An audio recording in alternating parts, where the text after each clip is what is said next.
নমস্কার প্রিয় শ্রোতা বন্ধুরা, রাধাকৃষ্ণ পেতপিয়ালি চ্যানেলে আমি পিয়ালি আছি।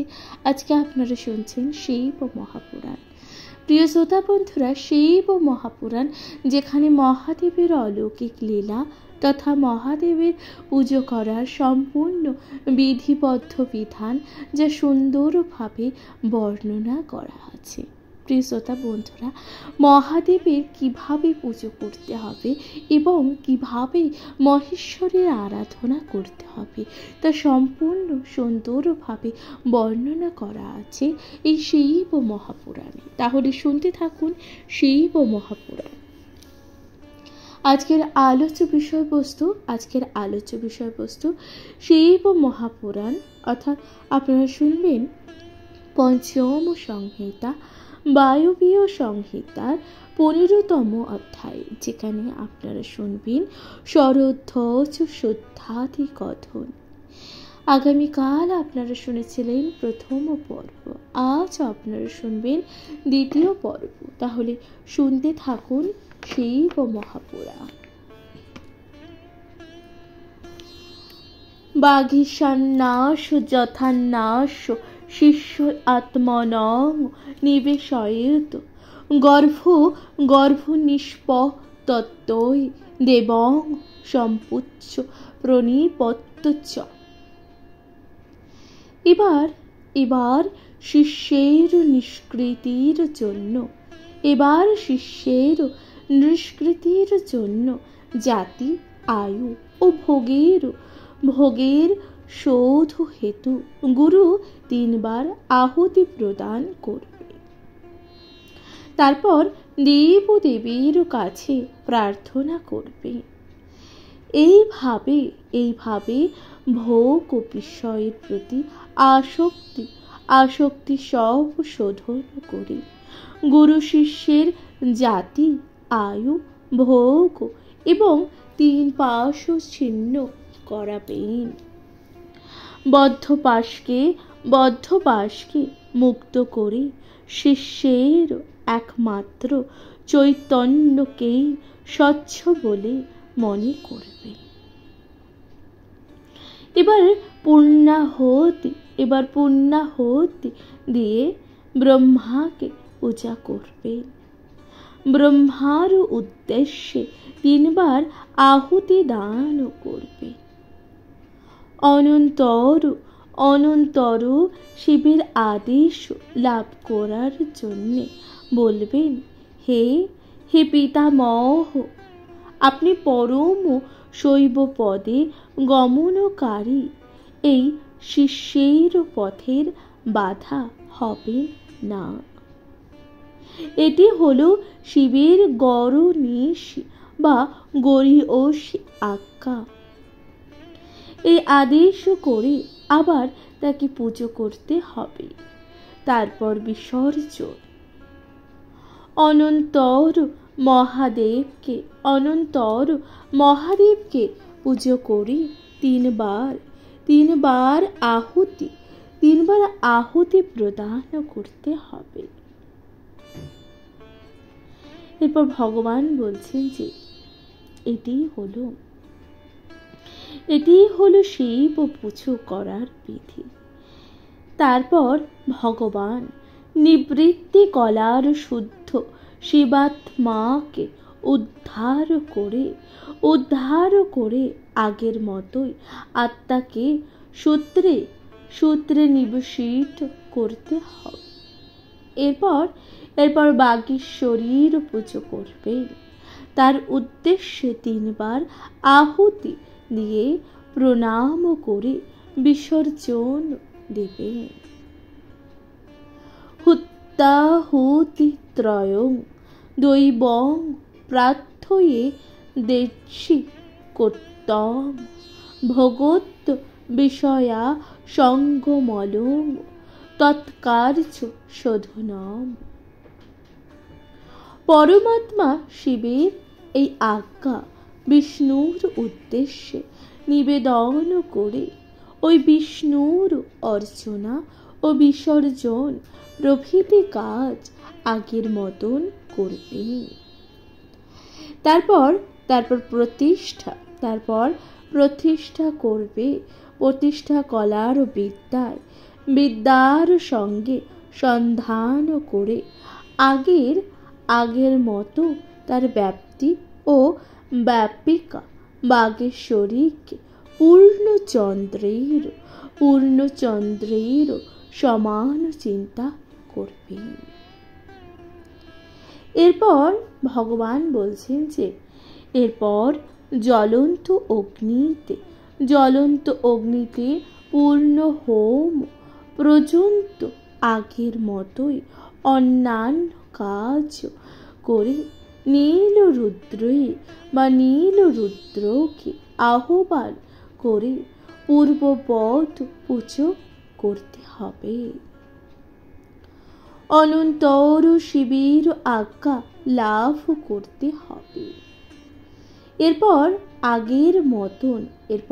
আগের মতোই বিপর্জন বা বিসর্জন প্রভৃতি কাজ করে শান্তি কলাতে বিদ্যা কলা নিবেশিত করতে হবে।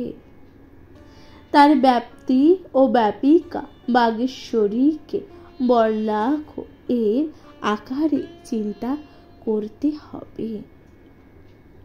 এইভাবে চিন্তা করতে হবে যে তিনি 10 দিক আলোকিত করবেন। এরপর অন্যান্য সব কাজ আগের মতো করে দেব মহেশ্বরকে আহ্বান করে পূজা হোম প্রভৃতি করবেন। মনে মনে শিবকা প্রার্থনা করবেন। এরপর মহেশ্বরকে বিসর্জন দেবেন। শান্তিতে পঞ্চম কলা শান্ত তিতাকে এই যে স্থাপিত করে তার ব্যাপ্তি ও তার ব্যাপিকা বাগেশ্বরীকে আগের মতোই পুজো করবে। এবার গুরু সরেশ্বর পরাপারে অবস্থিতা সর্বার্থ ব্যাপিকা কোটি সূর্যের সমান পরমা শৈবী শক্তিকে চিন্তা করবেন। এইরকম চিন্তার পর বিশুদ্ধ স্ফটিকের মতন নির্মল শিষ্যকে সামনে এনে কত্তরি বা কাঁচি দিয়ে শিব মন্ত্র উচ্চারণ করে তার শিখা ছেদন করবেন। সেই কত্তরি বা কাঁচিকে গোময়ে ফেলে দেবেন। শিবাগ্নিতে ওই শিখা ফেলে মূল মন্ত্রে আহুতি দেবেন। এরপর আবার এই কাঁচি এবং হাত ধুয়ে নেবেন। তারপর শিষ্যের দেহে চৈতন্য প্রবেশ করাবেন। অনন্তর স্নান নিত্যকর্ম সেরে আচমন করবেন। কৃতসত্যায়ন সেরে মণ্ডলে প্রবেশ করাবেন। তারপর মাটিতে শুয়ে প্রণাম। শিষ্যের কর্ম লোপ হয়ে বিশুদ্ধতার কামনায় পুজো করবেন। 3 বার আহুতি দান চলবে। এরপর মন্ত্র লোপাদি শুদ্ধির জন্য আবার পুজো করবেন। সেই সঙ্গে 3 বার আহুতি দেবেন। মণ্ডলস্থ শিবকে মাতা সর্বাণীর সঙ্গে পুজো করে 3 বার আহুতি দান করবেন। তারপর কৃতাঞ্জলি হয়ে প্রার্থনা করবে, হে ভগবান, আপনার প্রাসাদে শরধ্বজ শুদ্ধি অনুষ্ঠিত হয়েছে। এখন এই শিষ্যকে আপনার অবিনশ্বর পরমধামে গমন করতে সমর্থ দান করুন। এই প্রকার নিবেদন করে নারী সন্ধান করে পূর্ণাহুতি দেবেন।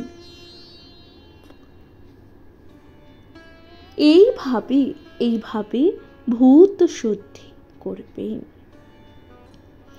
অতঃপর শিষ্যের শরীর শোধন করার জন্য দগ্ধ করতে হবে। সুমঙ্গলজনক কথার মাধ্যমে আত্মাকে অভিষিক্ত করার জন্য বিশুদ্ধ অধময় ও শরীরের কল্পনা করবেন। তার মধ্য প্রথমে নিজ পথের ব্যাপিকা বিশুদ্ধ শান্ততিতা কলাকে শিষ্যের মাথায় ন্যস্ত করবেন। শান্তি কলাকে মুখে ও বিদ্যা কলাকে গলা থেকে নাভি পর্যন্ত, প্রতিষ্ঠা করাকে জানু পর্যন্ত, নিবৃত্তি কলাকে পা পর্যন্ত বীজ মন্ত্র ও অঙ্গ মন্ত্রের সঙ্গে সূত্র মন্ত্র নাশ করে শিবময় জ্ঞানী হৃদপদ্মে বেদের বা দেবীর আহ্বান করে পুজো করবেন। শিষ্যতে পরমাত্মা শিবের নিত্য সান্নিধ্য প্রার্থনা করবেন। ওই শিব তেজময় শিষ্যের মাদি গুণ উৎপাদন করবেন। এরপর প্রসিদ্ধ বলে 3 বার আহুতি দান করবেন। এরপর আবার আগের মতো শিষ্যের সর্বগত তৃপ্তি, নিত্যবোধ, অসীম অবিনশ্বর শক্তি, স্বাতন্ত্র্য প্রভৃতি গুণ সম্পাদন করবেন। অনিমাদীন প্রসিদেতি প্রোদাহুতি ত্রয়ম তথৈব তু গুণানেব পুনরস্যোপাদয়েত।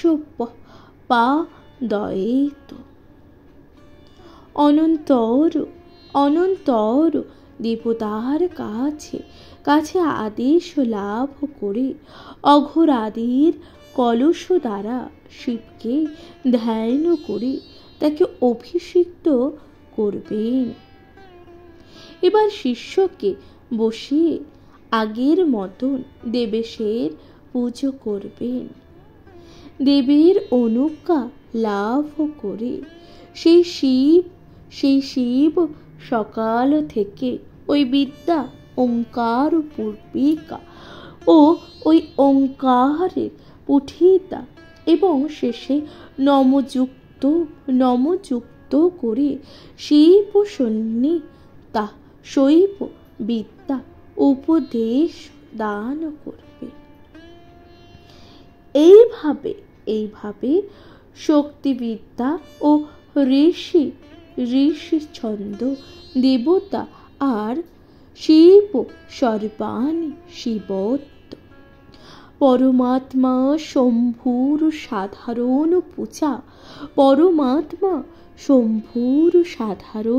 পূজা ও আসন প্রভৃতি উপদেশ দান করবেন। পরবর্তী পর্যায়ে আবার পরম শিবকে পুজো করে তার প্রার্থনা করবে। এই বলে হে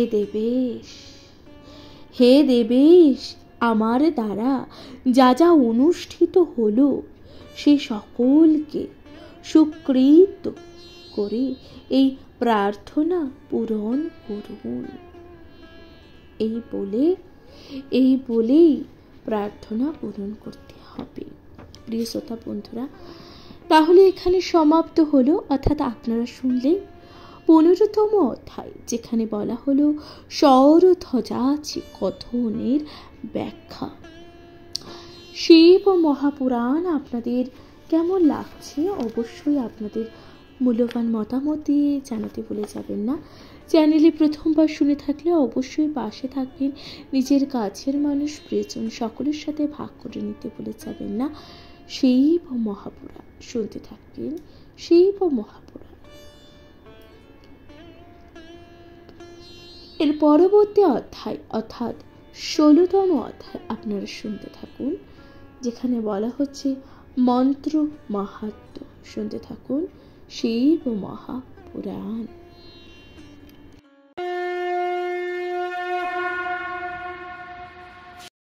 নমস্কার প্রিয় শ্রোতা বন্ধুরা, রাধা কৃষ্ণ পিয়ালি চ্যানেলে আমি পিয়ালি আছি। আজকে আপনারা শুনছেন শিব মহাপুরাণ। শিব মহাপুরাণের পঞ্চম তত্ত্ব অধ্যায় অর্থাৎ পঞ্চম সংহিতা আপনারা শুনবেন। বায়বীয় সংহিতার 16তম অধ্যায়, যেখানে বলা হচ্ছে মন্ত্র মাহাত্ম্য। উপমন্যু বললেন, হে হে যদুনন্দন, সাধন নামে যে সংস্কার মন্ত্র মাহাত্ম্য কথা পরিচিত আছে সেই কথাই বলছি। আচার্য আগের মতন মণ্ডল তৈরি করে শিব পুজো ও কলস স্থাপন করবেন। শিবকে উপযুক্ত বা শিবকে উন্মুক্ত মস্তকে মণ্ডলে প্রবেশ করবেন। আগের মতোই পুণ্যাহতি পর্যন্ত কাজ চলবে। 100 আহুতি দান করবেন মূল দেবতাকে দেবতার স্মরণ করে। এর 10 ভাগের 1 ভাগ, 1 ভাগে অঙ্গ দেবতার তর্পণ করাবে। অনন্তর সন্দীপন প্রভৃতি কাজ এবং অন্যান্য কাজে ক্রমানুসারে শিষ্যকে আগের অবস্থায় অভিষিক্ত করে উত্তম মন্ত্র প্রদান করবে। বিদ্যা উপদেশ পর্যন্ত এক একে কার্য করে শিষ্যর কাছে ফুল সহ জলদানে শিব বিদ্যা সমর্পণ করে বলবেন, এই মহামন্ত্র পরমেশ্বরে প্রাসাদ তোমায় ইহলোক পরলোক সর্বসিদ্ধি দান করবে। মন্ত্র সাধক শিষ্য এই গুরুবাক্য শুনে মন্ত্র সাধন অনুষ্ঠান করবে। শুভ দিন শুভকালে দন্তমর্জন করে নখ ইত্যাদি কেটে স্নান ও পূর্বাহিক করবে। তারপর সব কাজ শেষ করে কোনো মন্দিরে পুজোর আয়োজন করতে হবে। একটি শিবলিঙ্গ তৈরি করে তার পূজার উদ্দেশ্যে পায়েস নিবেদন করবে। তাকে প্রণাম করে 100 বার শিব নাম জপ করবে, অর্থাৎ তাকে প্রণাম করে 100 বার শিব নাম জপ করবে। এরপর পায়েস ও ফলমূল গ্রহণ করবে। তবে ওই সব খাদ্য পঞ্চাক্ষর মন্ত্র বলে এবং মৌন ভাব অবলম্বন করে পরবর্তী ক্ষেত্রে নন্দী থেকে 108 বার মন্ত্রপ্রুত জল তুলে স্নান করবে। অনন্তর তর্পণ করে তরু, বেলপাতা, তিল প্রভৃতি অথবা শুধু ঘৃত দিয়ে শিবকুণ্ডে হোম করবে। যে শিব সাধক ভক্তি ভরে এভাবে শিবের সাধনা করে ইহলোক পরলোক তার কোনো কিছুই দুর্লভ থাকে না। আবার মন্ত্র সাধনা ছাড়া ও উপবাসী থেকে প্রতিদিন এক মনে 1000 বার শিব মন্ত্র জপ করলে ইহ জন্মে বিদ্যা ও লক্ষ্মী লাভ করে এবং পরে মুক্তি লাভ করবে। নতস্য দুর্লভং কিঞ্চিন তস্মাৎ সৌভং শুভং কশ্চিৎ ইহ বিদ্যাং স্ত্রিয়ং সৌখং লব্ধ মুক্তিঞ্চ বিন্দতি সাধনে বিনিযোগী চ নৃত্যং নৈমিত্তকে তথা জপে জপোলৈ ভস্মন্ন চ স্নাত্তা মন্ত্রেণ চ ক্রমাৎ। প্রিয় শ্রোতা বন্ধুরা, তাহলে এখানেই সমাপ্ত হলো 16তম অধ্যায়। আপনারা শুনলেন মন্ত্রের মাহাত্ম্য। শিব মহাপুরাণ আপনাদের কেমন লাগছে অবশ্যই আপনাদের গুরুত্বপূর্ণ মতামত দিয়ে জানাতে ভুলে যাবেন না। চ্যানেলে প্রথমবার শুনে থাকলে অবশ্যই পাশে থাকবেন। নিজের কাছের মানুষ, প্রিয়জন সকলের সাথে ভাগ করে নিতে ভুলে যাবেন না শিব মহাপুরাণ। প্রিয় শ্রোতা বন্ধুরা, এর পরবর্তী অধ্যায় আপনারা শুনবেন 17তম অধ্যায়, যেখানে বলা হচ্ছে গুরুপদে অভিষেক। শুনতে থাকুন শিব মহাপুরাণ।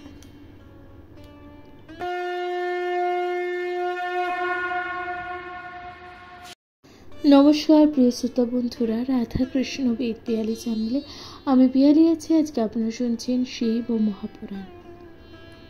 শিব মহাপুরাণে পঞ্চম সংহিতা, আপনারা শুনছেন বায়বীয় সংহিতা 17তম অধ্যায়, যেখানে বলা হচ্ছে গুরুপদে অভিষেক। উপমন্যু বললেন যে পাশুপাত ব্রত পালনকারী শিষ্যের আচার্য হবার যোগ্যতা পরীক্ষা করে গুরু তাকে আচার্য পথে অভিষিক্ত করবে। গুরুদেব আগের মতন মণ্ডল তৈরি করে তারপর শিবের পুজো করবেন। পুজোর পর চারিদিকে 4টে ও মাঝখানে একটি কলস স্থাপন করতে হবে। পূর্ব দিকের কলসে নিবৃত্ত কলা, পশ্চিমে প্রতিষ্ঠা কলা ও দক্ষিণে বিদ্যা কলা ও উত্তরে শান্তি কলাকে বিন্যাস করবেন। মাঝখানে কলসে শান্তিতাকে বিন্যাস করবেন। দীক্ষার কাজ শেষ হয়ে গেলে প্রথম কলসে বেণু মুদ্রা দেখিয়ে সেই সমস্ত ঘটগুলির অভিমন্ত্রিত ও করতে হবে। প্রথমে এরপর হোমের কাজ শুরু করে পূর্ণ হোম পর্যন্ত কাজ করতে হবে। অনন্তর শিষ্যের অভিষেক কার্যের জন্য আদেশ গ্রহণ করবে। শিষ্যকে আসনে বসাতে হবে। অনন্তরে সরলীকরণ করে এবং শিষ্যের দেহের মন্ত্রনাশ হয়েছে জেনে কলা পঞ্চক রূপী শিব মন্ত্র শিষ্যকে সমর্পণ করবেন। তারপর শিব মন্ত্র দ্বারা অভিষেক করতে হবে। আচার্য শিব ভাব প্রাপ্ত হয়ে শিবের বা শিষ্যের মাথায় শিব হস্ত্র রেখে শিষ্যকে শিবাচার্য করবে। সেই সময় শিব মণ্ডলে বসে তিনি মহাদেবের সাধনা করবেন। 108 বার হোম করবে। অথালঙ্ক কৃত তং দেব রাধ্য শিব মন্ডলে শতমষ্টং তত্তং হত্যা দশাত পূর্ণ হতে তত। পুনরায় পুনরায় ভগবান শিবের পুজো করে মাটিতে ষষ্ঠাঙ্গে প্রণাম করতে হবে এবং মাথার অঞ্জলি নিতে হবে, বলতে হবে, হে ভগবান, হে ভগবান, আপনার কৃপায় আমি এই শিষ্যকে আচার্য পথে অভিষিক্ত করলাম। আপনি এখন অনুগ্রহ করে দিব্য নির্দেশ প্রদান করুন। এরপর শিবের মতো হয়ে শিবগণকে পুজো করতে হবে। আবার শিবের কাছে আদেশ ও প্রার্থনা করে শিষ্যকে শিব জ্ঞানের পুস্তিকা প্রদান করবে। শিষ্য সেই গুরু প্রদত্ত বই আশীর্বাদ হিসেবে মাথায় ধারণ করবে। গুরুকে যথাবিধি প্রণাম করবে। পুনরায় গুরু শিষ্যকে রাজকীয় উপকরণ প্রদান করবে।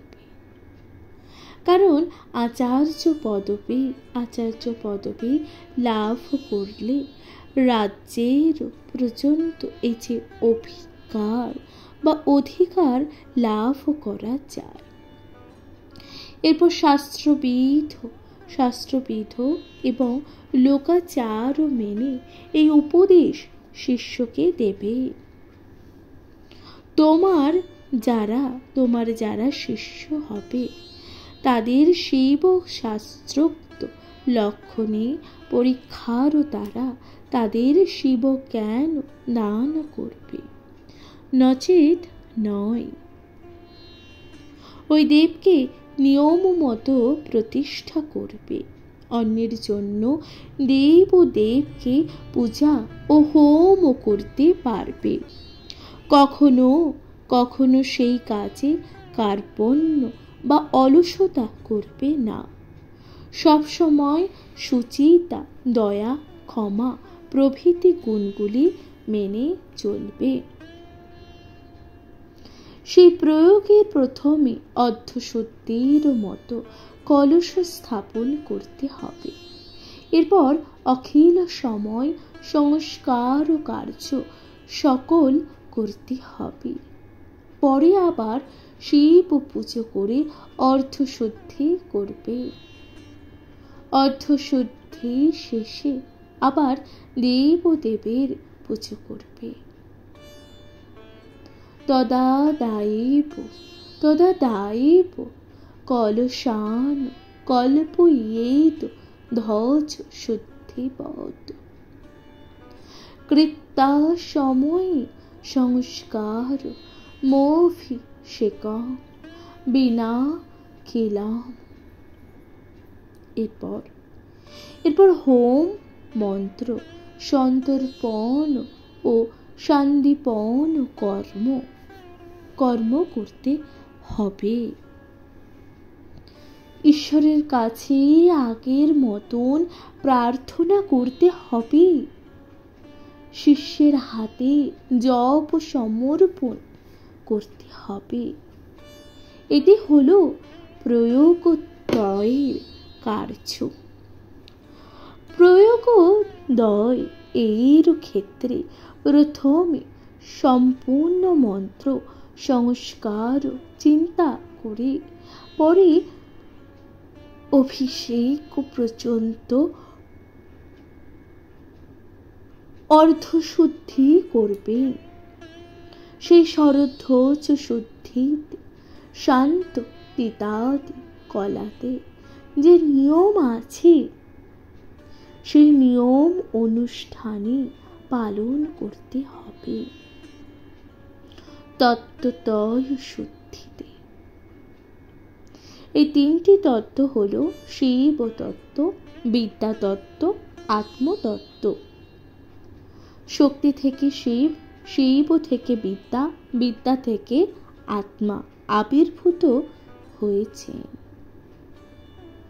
শিব কর্তৃক শান্ত তেতা ধ্বজ পরিব্রাক্ত, আর তারপর অধ বিদ্যা কর্তৃক পরিপ্রাপ্ত এবং আত্মা কর্তৃক নিখিল অধ পরিপ্রাপ্ত আছে।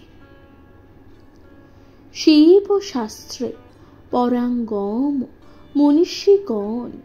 মনীষীগণ সম্ভব মূল মন্ত্র দুর্লভ বিবেচনা করে শান্ত সংস্কার প্রচার করে থাকে। হে কৃষ্ণ, হে কৃষ্ণ, এই চতুর্বিধ সংস্কারার্থ কর্মের কথা বলা হলো। এখন বলুন আপনার এরপর কি কথা শুনতে ইচ্ছে হয়। প্রিয় শ্রোতা বন্ধুরা, তাহলে এখানেই সমাপ্ত হলো গুরুপদে অভিষেক অর্থাৎ 17তম অধ্যায় এখানেই সমাপ্ত হলো। শিব মহাপুরাণ আপনাদের কেমন লাগলো অবশ্যই আপনাদের মূল্যবান মতামত দিয়ে জানাতে ভুলে যাবেন না। তাহলে আজকের মতো জানাচ্ছি এখানে বিদায়। সকলে ভালো থাকবেন, সুস্থ থাকবেন তথা শিব পুরাণ অবশ্যই শুনতে থাকবেন।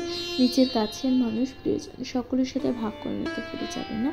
শিব মহাপুরাণ পাশে থাকবেন, অবশ্যই আপনাদের গুরুত্বপূর্ণ মতামত দিয়ে জানাতে ভুলে যাবেন। নমস্কার প্রিয় শ্রোতা।